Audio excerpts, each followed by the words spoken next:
Globally, central banks have set inflation targets. What is the value of that practice? For the longest time, central banks have been expected to achieve what's known as price stability. Now, that's a worthy goal, but the question became, how do you define it? How do you judge whether you're there or not?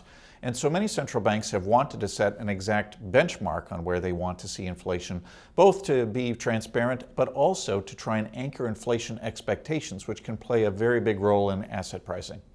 And often it's 2%. What's the magic of that percentage? I did some work into that, and believe it or not, I think I can trace its origins to, of all places, New Zealand, which was the first developed country to adopt an inflation target. They adopted a 1% to 3% range, and no magic to it. I don't think there was any research behind it, but soon thereafter, every other central bank that was adopting an inflation target picked two: the Bank of England, the Bank of Canada, the European Central Bank, and then ultimately in 2012, the Federal Reserve.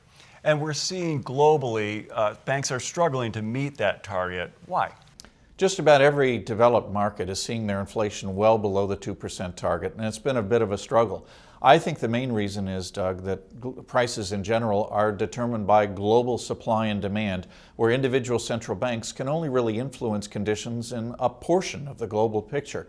So the ability of an individual central bank to reach a target, I think, is much more limited, and has become more limited as the economy has gotten more global. So is this an attainable target? Should it be changed? What's your view? I would say this.